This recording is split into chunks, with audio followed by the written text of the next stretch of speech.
Welcome to CyberSecurity Heroes, an IRONSCALES podcast about you, the heroes of cybersecurity. You're about to hear and learn practical and experiential knowledge in our conversations with security leaders and practitioners and other influential InfoSec stars so we can become more cyber resilient and safer together. CyberSecurity Heroes is brought to you by IRONSCALES, the most powerfully simple email security platform. And I'm your host, Brendan Rudd. And now, let's get into the show.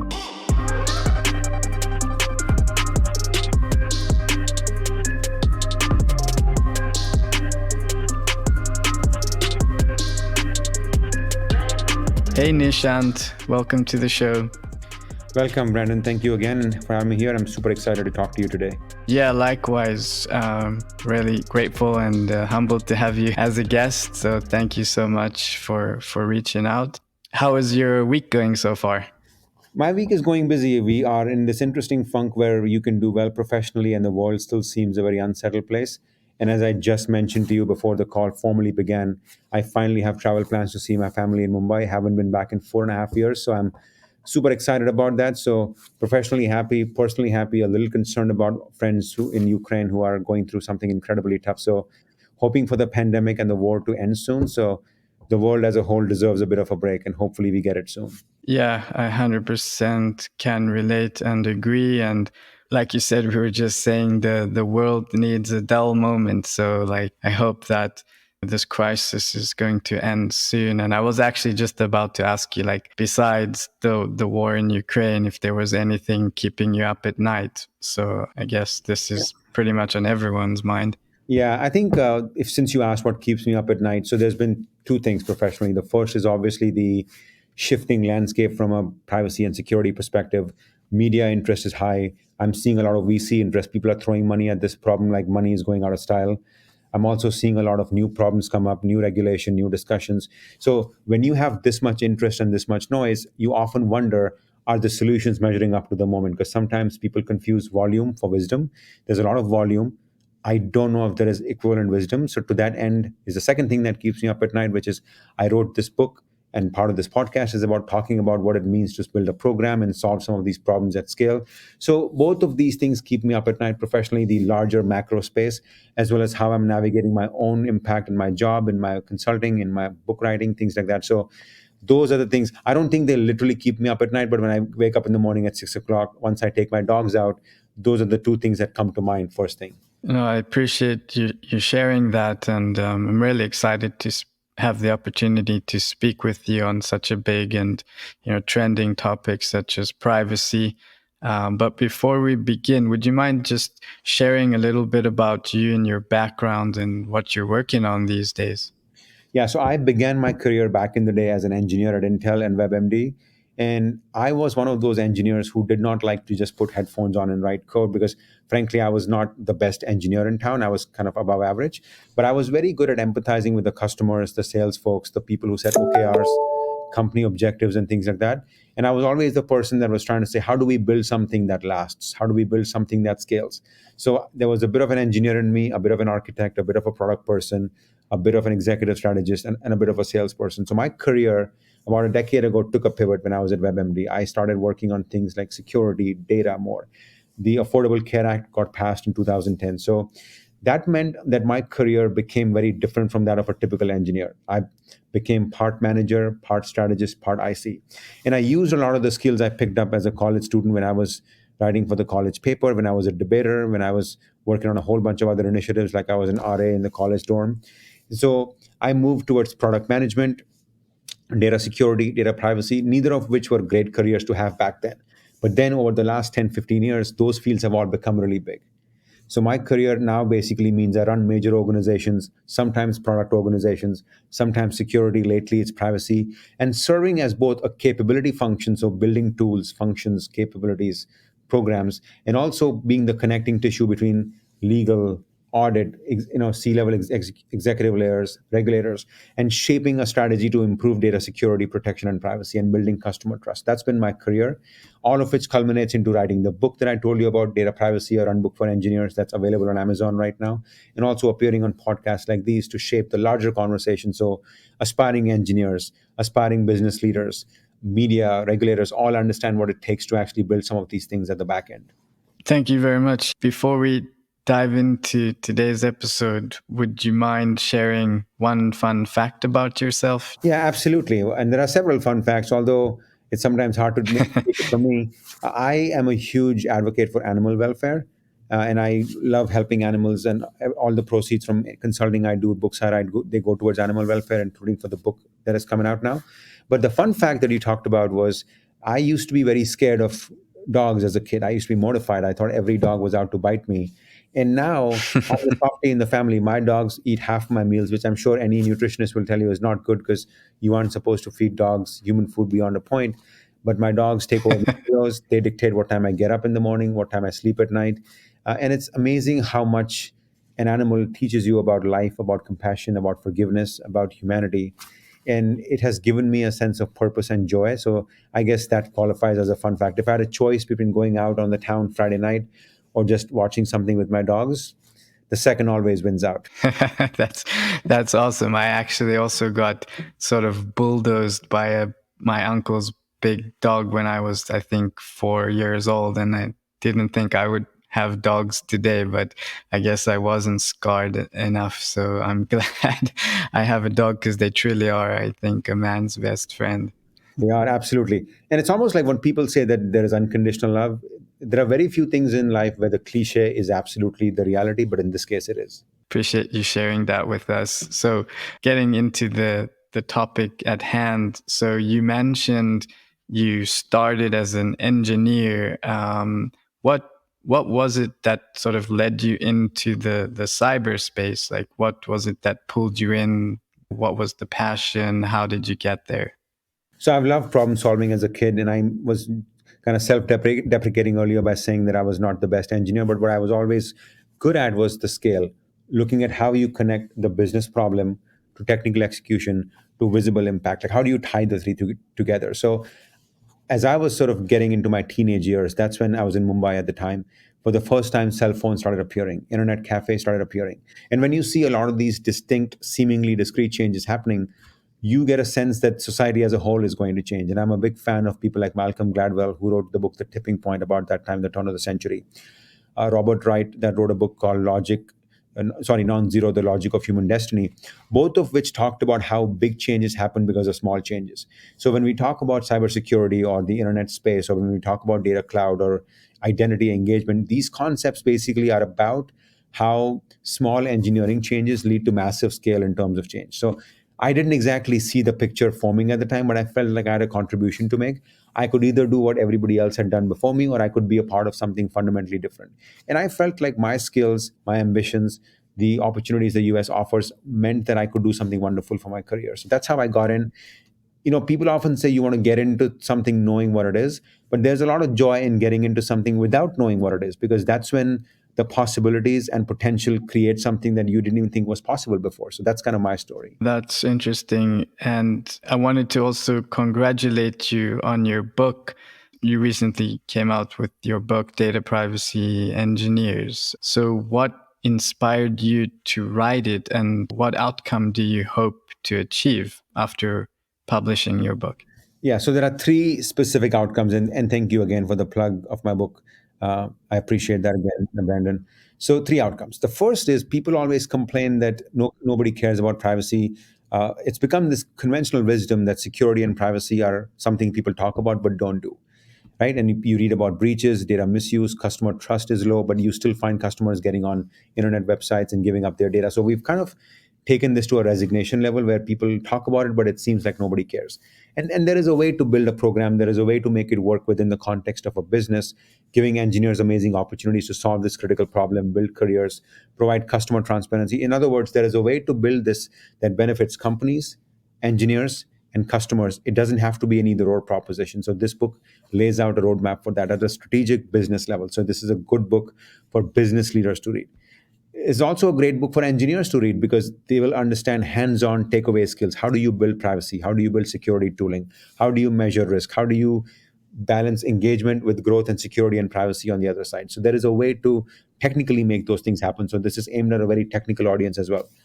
But third, this is also aimed at media, regulators, people who make decisions at a macro level. One of my most seminal moments in this discipline was in 2018 when Mark Zuckerberg was testifying before Congress and Senator Hatch, who was, I believe, Senate President pro tem, which in the US means the fourth in line for the presidency and the most senior senator in terms of rank from a longevity perspective. He asked Mark Zuckerberg, "How do you make money?" And a lot of engineers laughed at the time, like they're like, this very senior senator doesn't know how Facebook makes money. And I didn't find that funny at all. I'm like, this senator has the power to regulate all of Silicon Valley and beyond, and he doesn't know how we make money. And it's not his problem, it's our problem. If somebody with more power over us than we imagine has very little knowledge of how we make money, we have failed as an industry to educate people on how tech actually works. I still have friends and family members who do not work in tech who routinely ask me, how does company X make money? How does company Y make money? Their services are free. And I have to explain to them. So this book is supposed to serve as a bridge or a connecting tissue between the people who enjoy big tech's products and the people who build big tech's products. So this book is aimed at managers and company executives and leaders so that they can understand how to create a sensible security and privacy strategy. That's one. It's aimed at training engineers and fixing the talent gap that we all complain about, and it creates a career path for engineers in the privacy and security space. And third, it is aimed at regulators and media who need to understand how this stuff actually works behind the scenes. Three audiences. And I know it's a huge audience, but I believe that there is not a single resource that speaks to all three at the same time. That's what I'm trying to do with the book. And if early reviews and sales figures are any indication, the market seems to be agreeing with me, which I'm heartened about.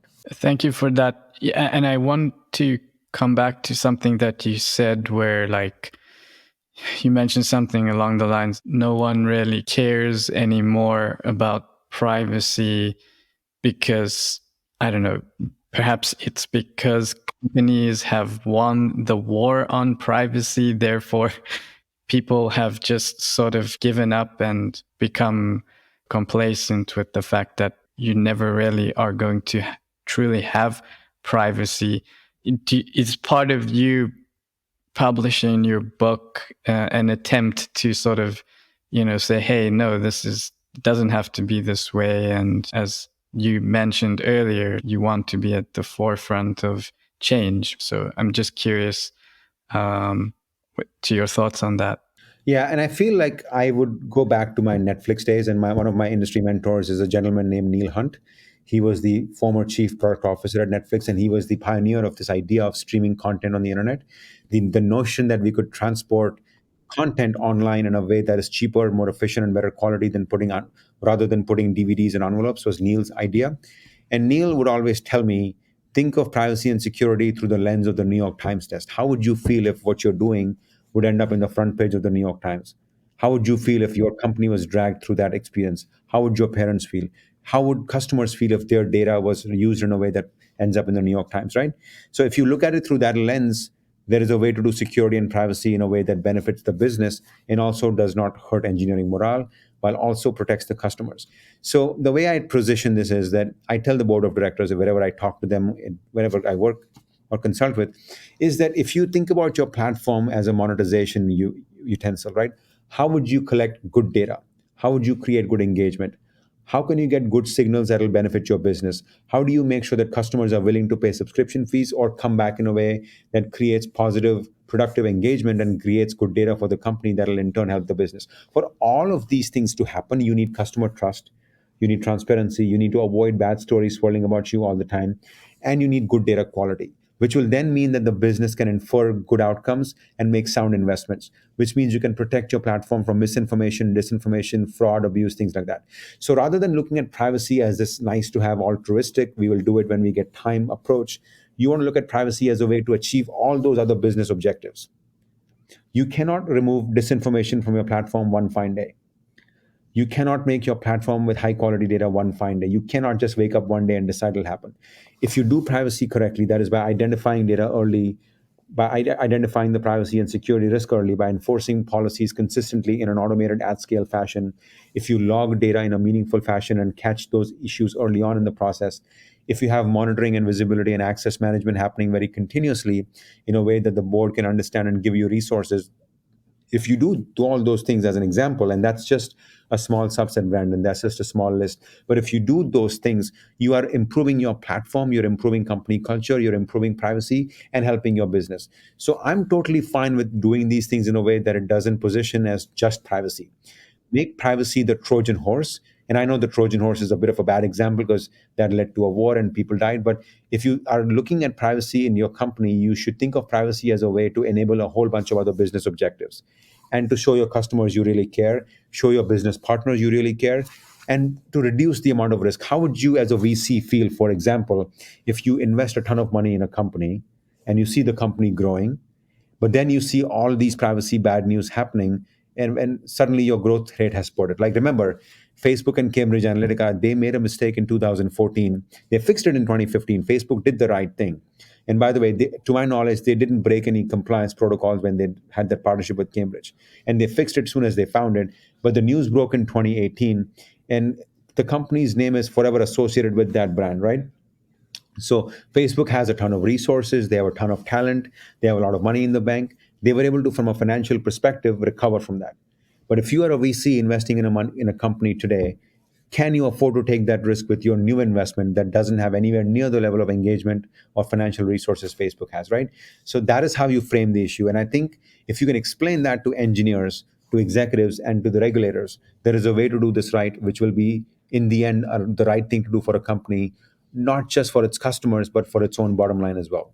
A lot of interesting points you made there, and I want to stick for a couple of minutes on the topic of complacency and this sort of loss of appetite with consumers caring about privacy anymore. What do you think big tech companies can do to show customers that they really care about privacy? What can they do? What sort of activities and behavior can they exhibit that big tech companies care about your privacy? Because it seems like if nothing happens, folks are okay, they're happy with the big tech companies. What, in your experience, makes a big impact to the consumer?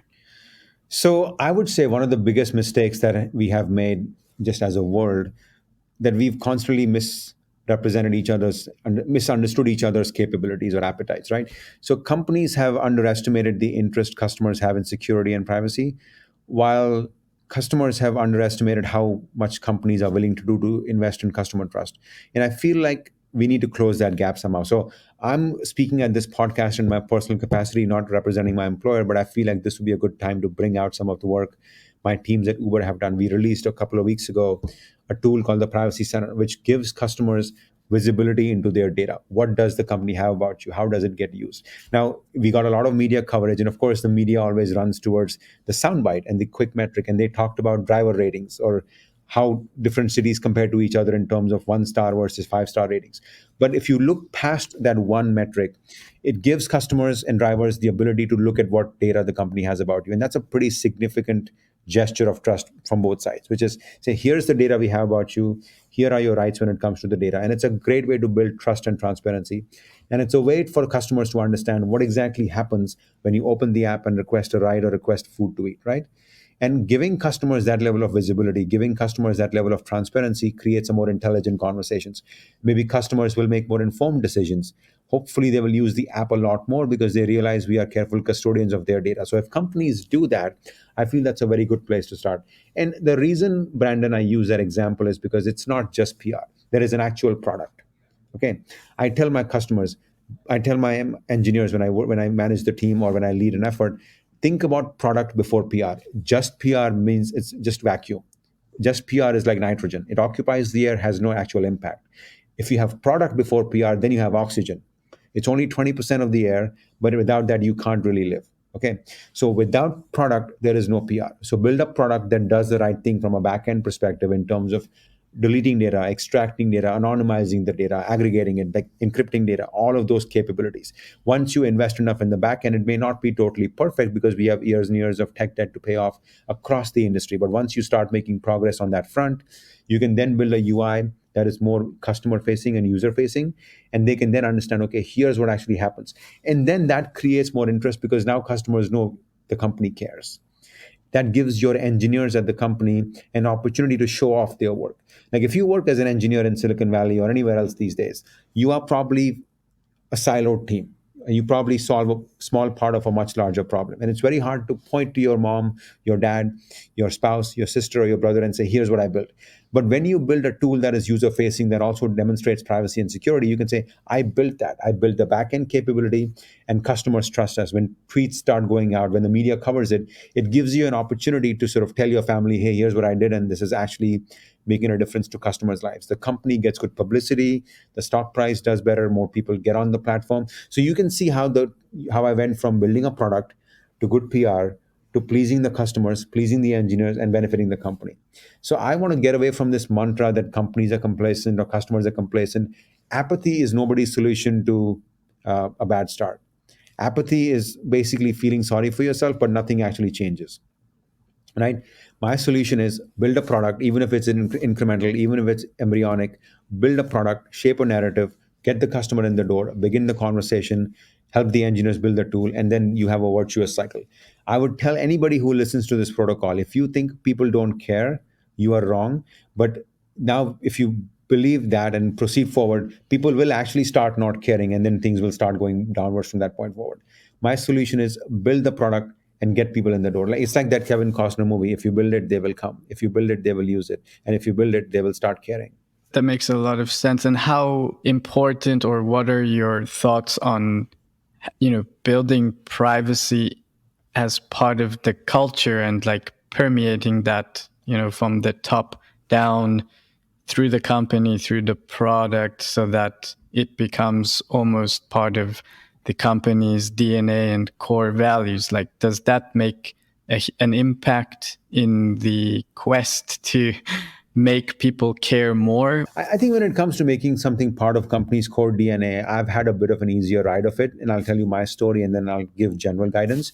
So historically, I'm the guy, or people like me are the people that companies hire when things have gone bad. And if you look at sort of my history, I've come into companies when their privacy and security problems were beginning, and I was part of a team. I had to lead programs and teams to make sure that the narrative got better. So one of the benefits of coming in during a bad time is that you get a lot of support because you are hired explicitly to improve things internally and then the narrative externally facing, right? But and historically, what that often means is that people in security and privacy are thought of as the folks at a circus who walk around with a shovel behind the elephants because they need to clean up after somebody else. That's kind of a gory analogy, a sort of a bad analogy at lunchtime, but I think people get the drift. Hopefully, people had their lunch before they listened to me say that.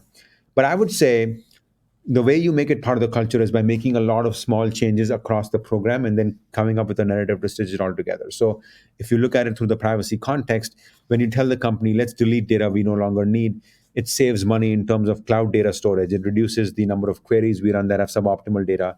It improves data quality, which means machine learning models are more accurate, right? And so you have made privacy a part of the data efficiency and data quality narrative. When you build UI tools that enable customers to see a copy of their data, you have complied with data export regulations, and you have built customer trust. So you have now made allies within the company. When you build a good tool that enables customers to see what they have from a data location perspective, you have given customers a sense of what their travels look like, where their data has moved around, right?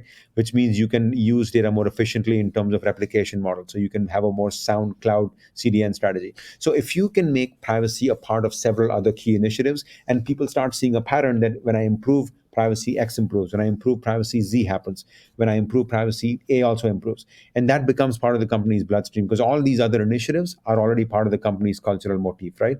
So the goal is to make privacy seem critical from a business risk regulatory perspective, and we always do that. But fear only goes so far, right? If you keep scaring people, people stop being scared because people get used to the idea, okay, privacy is hard and it's hard. But if you make privacy a path to getting better outcomes in a whole bunch of these other initiatives, you have now created allies within the company. You have made privacy a recurring topic rather than an ephemeral, occasional topic. And you build a narrative that is much more supportive, much more positive rather than scary all the time.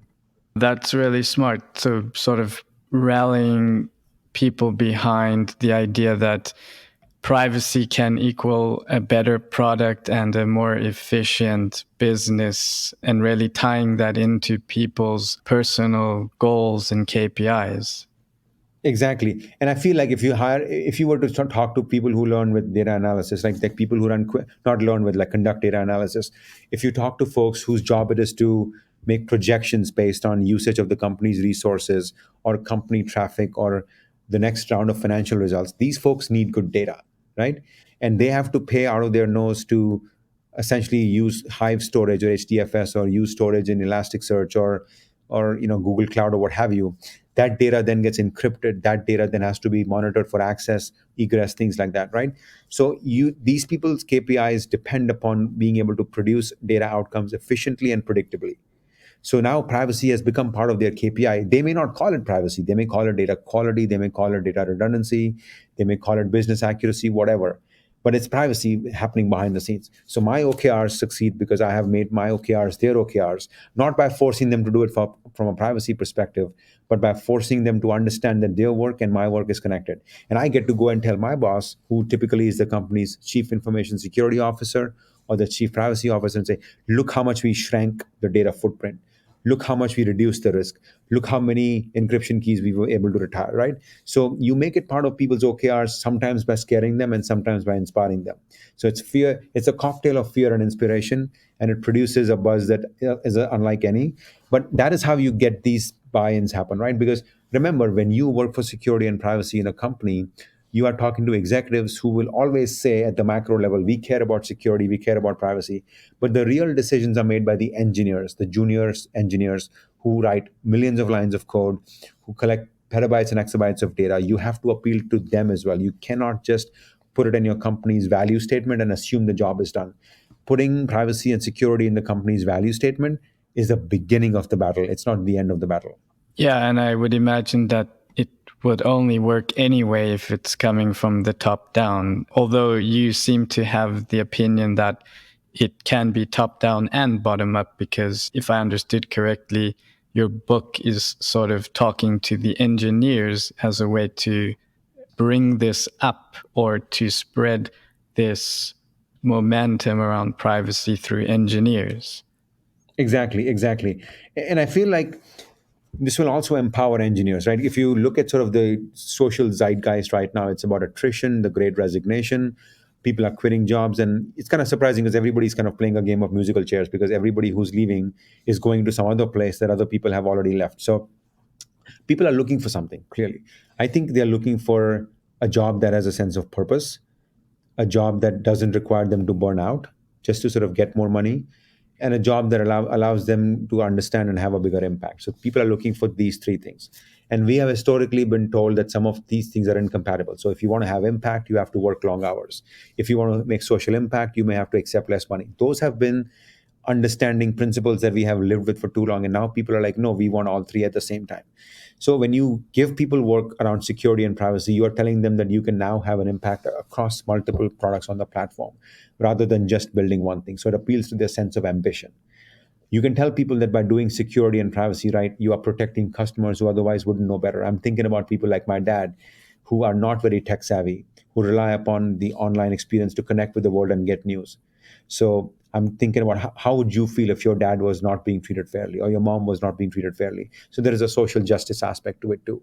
And companies are willing to throw good money at security and privacy professionals. Like people who do what I do are getting paid unlike anything we've been paid before. So there is a way to match scale and impact to social justice, to financial benefit, and good work life balance at the same time. So I feel like if you pitch it that way to engineers, they will come join your company with the right reason. They will make it part of their KPIs. The business will give you resources, and the customers will give you good quality data because they know that they will have a say in how it's getting used. And I think that collective understanding will create a social movement that will lead to good political outcomes. Because remember, people sometimes think that regulations will save us, but regulations and politics are downstream from culture. So if you shape the culture differently, you will then shape regulations that are a lot more productive, a lot more instructive, and a lot more beneficial as an outcome. So all I'm trying to do is change the world and make it better in a way that collectively benefits everybody. So that's what this book is about. And if you don't mind, I would love to show people what the book looks like. It's right here on Amazon. And it is a combination of things I have done right. And I've also been very honest in the book about things I have done wrong before. So people who read the book will make different mistakes, more original mistakes, but at least not repeat the ones I've made. And this is 10 years of experience in a book. But the goal, again, is to benefit engineers, benefit customers, benefit regulators, and shape a better society in a way that'll lead to a better experience when people do their jobs as well. Awesome. Yeah. I loved all those points. And just to sort of summarize what you're saying, the impetus around this privacy movement is based on altruism, people and companies wanting to stand for something and lead the way. Because to your point, if we wait for regulation as a business, if you're only making the change when regulation comes in, you may be dead in the water, versus companies that were at the forefront of privacy initiatives. And those companies will potentially be favorites amongst consumers because they were leading the charge before it became mandatory. Exactly. And I feel like making changes to your security and privacy programs after regulation is like getting on your roof to fix it after the rains have begun. You can still fix it, but you might slip and fall down, or you might not be able to stop your home from flooding before you get the roof fixed. So one of my colleagues during my Netflix days, his name is Brian Payne, has recently began his career as a CISO at a different company, at a company called Better Up. He used to tell me the best time to do the right thing is yesterday, the second best time is today.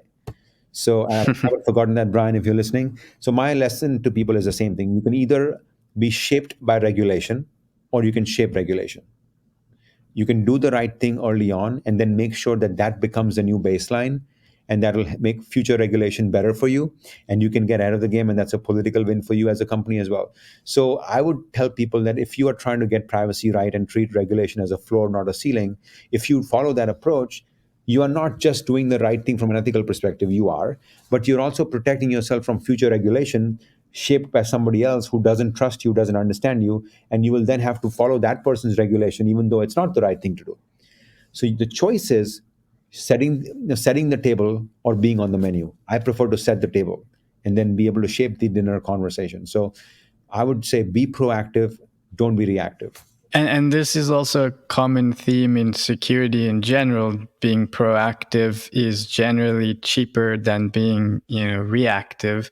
I assume it applies in privacy too. If you would start working on your privacy program 2 or 3 years from now, it's probably going to cost you a lot more money than if you were to get ahead of it. Exactly. And if you look at sort of some of the regulations that we've talked about in the last 3, 4 years or so, we have regulations, and I'm not an attorney, so this is just my interpretation and commonly accepted interpretation, is that data localization is a pretty big topic. Like a lot of governments are talking about saying that the data about our citizens needs to stay on our shores only.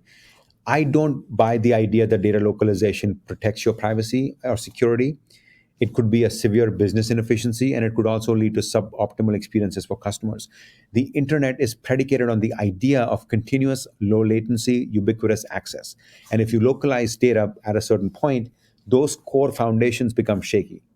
But you have to ask yourself, why did we get to this point? Why do we get to a point where governments are requiring data to be localized? Now, some people will tell you with a smirk on their face, and not incorrectly at that, that countries want job creation to happen onshore. So they are forcing companies to locate data onshore, which means job creation by way of data centers, things like that.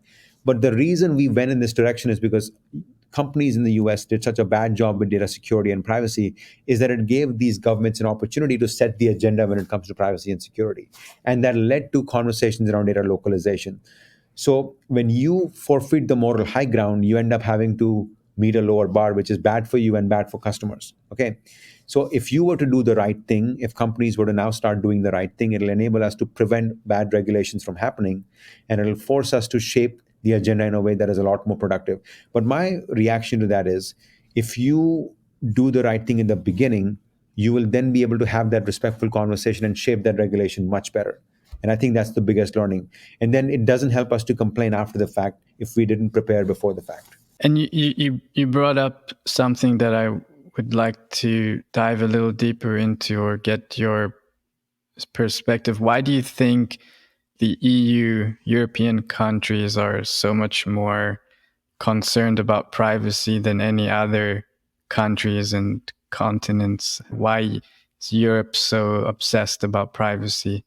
I think without going into any significant level of detail, there is obviously a history at work here. There is cultural sensitivity when it comes to security and privacy in the EU zone. So, some of the more passionate arguments when it comes to security and privacy that I've heard over my career are not between engineers who work on privacy and security and engineers who don't, although you would think that would be the case.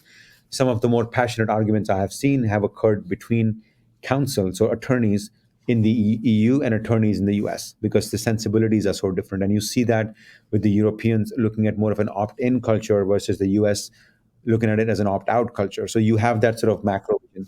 But I would also say that in the US, we've grown in the last 20 years with an understanding that customers are willing to part with their data in exchange for great products, right? That's almost been an unwritten understanding. And then in the 2010s, in the early 2010s, we had this collective collusion of global IDs, mobile devices, cloud storage, machine learning, and fast internet all happening at the same time, right? So the US has been, after the dot com crash and after the financial crash, the next round of growth came because all these forces happened concurrently. And we're now looking at the other side about high volume data collection, high volume of data visibility and access within companies. So I would say the US has been the beneficiary of all of these trends without having all of that historical baggage that the EU has. So I think some of the sensitivity difference comes from those forces. But I would say even in the US, there is a high degree of concern about data. It's just that people don't always know how to do things next. Like, what do we do next? And I feel the absence of security and privacy professionals with those hands-on skills has been a key reason behind that. Because you don't have that voice in the debate, and I'm trying to create that voice, which is the whole reason behind the book, which is the reason behind this podcast, which is the whole reason I'm also building a privacy engineering certification, because I want those engineers to have that voice, and I want companies to be able to hire those engineers with those hands-on skills. And if not, I want those companies to be able to train existing engineers with those skills. I feel the voice being missing is one of the key reasons. Like, even with my presence and my reputation in this industry, it still takes me 2 months to hire a good engineer. 2 months, that's a long time, right? So the solution has to be not just hiring engineers, but upskilling your existing engineers as well, which means you have now given them more talent, more skills. Hopefully, it'll keep them happier longer and keep them on your payroll longer. So again, the solution path between building great products, caring about security and privacy, and improving retention and engineering morale, privacy helps you solve all three. So the goal is, again, I keep saying this over and over again, this is not just an altruistic, nice to have after the fact solution. It is about keeping engineers happy, upskilling them, keeping customers happy, making sure that the privacy sensibility is not just about the EU, it's in the US as well.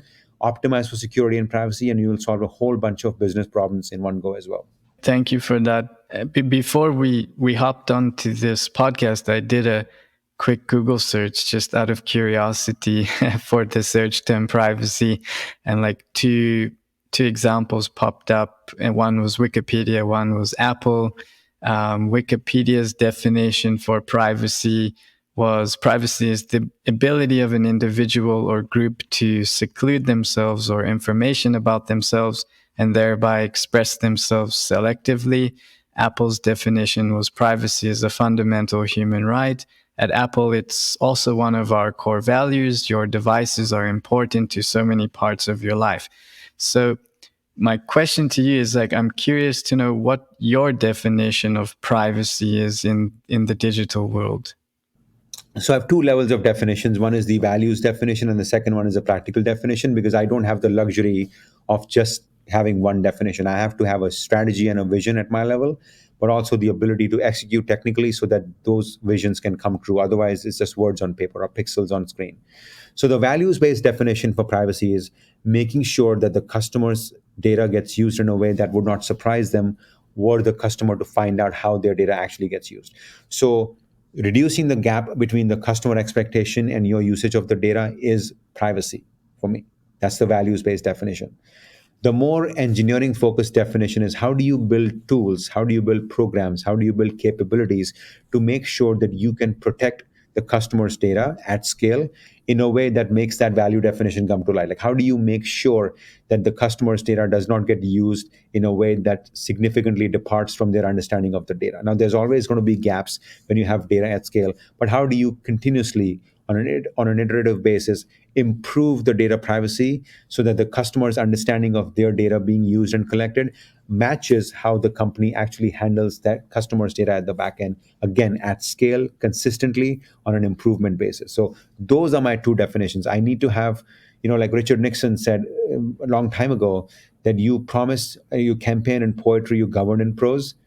My job is to make sure that privacy has poetry and prose both, so that we have a fuller, more literature based sense of how privacy actually operates in the real world.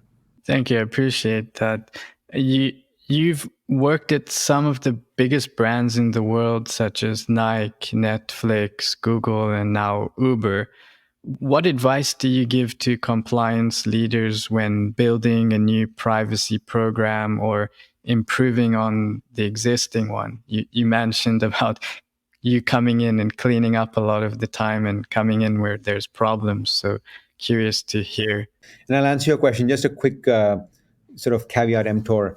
The program that I talked about has multiple people. So I partner with people on the product management side, on the legal, public policy side. So it's a pretty strong, cohesive team effort. So I do not want anybody to walk away from this podcast thinking that one person can come and solve it for you, nor am I attributing that level of impact to just myself. So that's point number one. My advice to companies would be proactive and be patient. So proactivity is important because nobody's going to come and fix this for you, and it's not going to magically get better. Okay, things will keep getting worse unless you make sure that they at some point get better. So make those investments, and remember, those investments will help not just privacy and security, but the business as a whole.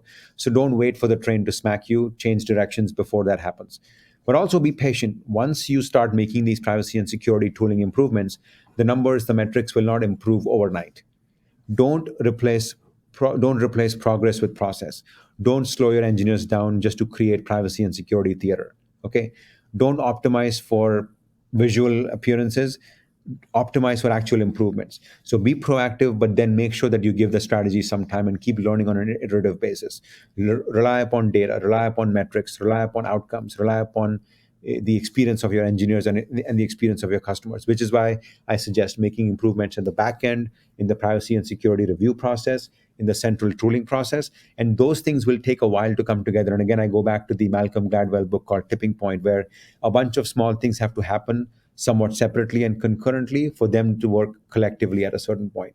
So again, proactivity and patience together will help you in a long way. That would be my advice to companies as they get better in this space. Awesome. In your book, you also talked about privacy engineering, why it's needed, how to scale it. From my knowledge, this is an emerging field. So can you tell us a little bit more about, what you meant and what is privacy engineering? It is basically, in its most simplistic sense, an engineering vocation that lets you look at data more holistically. Engineering means building services, building platforms, building data stores, building engagement level tools that create value for the for the company in a very direct way by engaging with the user. Privacy engineering is a lot of the same, except you are building tools that look at data, the platform, the customer much more holistically. It is basically engineering at an architectural scale, at a platform level scale, at a cloud level scale to make impact happen at the back end and the front end. So if you think about engineering, people think about it as a full stack, front end, back end. Privacy engineering is a combination of all of that alongside an understanding of policy, alongside an understanding of the law, alongside an understanding of the business, data quality, things like that. So that's what privacy engineering is about. It's the combination of engineering, architecture, the law, policy, marketing. In other words, it's an amazing vocation that will help you grow as an engineer and make you very impactful from a career perspective as well, in a way that you may not fully appreciate going in. Got you. And we spoke earlier about the importance of being proactive in all aspects of cybersecurity, but also in privacy programs. Chapter 2 of your book talks about a proactive privacy program. Can you break this down for us a little bit? And I know you touched on some of those points earlier, but is there anything else you would like to add? I would say there are three components to a functioning, vibrant, and active privacy program that's also business sensitive. First is all these centralized tools that I talked about, like building tools to delete data, extract data, anonymize, encrypt data. These are central capabilities you can build in a privacy and security team that teams across the company can use. So you're basically making privacy easy for them. They can just hook into your API and the privacy component is taken care of. That's goal number one. Goal number two is making sure that you have a tight alignment between the engineering outcomes and the legal policy. The privacy team is supposed to have a roadmap that serves as a connecting tissue between what the legal team says in their privacy policies, what the PR team says in their external facing comms, and the engineering implementation. So your tooling, your roadmap as a central privacy team should be an abstraction and a representation of those legal and policy statements. The third thing I would say is the privacy program needs to have a forum where all these executives can come together and measure the outcomes. One of the downsides of becoming a siloed enterprise that Silicon Valley companies tend to be is that everybody knows their thing really well, but nobody understands how their work actually affects somebody else. So you need to have a forum where these decisions are made based on data so companies can identify these issues early on. So, for example, we built an API that egresses data. We built an API that works for marketing, but we had agreed to share only X amounts of data, but the company is now egressing 10X amounts of data. Is that a good thing? Probably not. Let's stop it. Let's fix it, right? So you don't have a surprise blowing up in your face 4 years later. Those conversations require a common forum that builds on the tooling that I talked about in the first step, that builds on the roadmap that I talked about in the second step, and creates continuous visibility and decision making. You need a program that does all three, but it should not just be focused on privacy. You need a forum for security, for data quality. So that's what a good privacy program does. It helps the company scale in a very connected and visibility driven and a metric directed fashion. So, continuing with your experience, if you had to choose a couple of lessons learned building and maintaining privacy programs, what would some of those lessons be? My first lesson would be, as I mentioned before, focus on building tooling because the tooling will tell you what you need to focus on. The second lesson I would focus on is educate your engineers in the company because as we speak, there are engineers all over the world doing stuff that is not privacy and security savvy or friendly, right?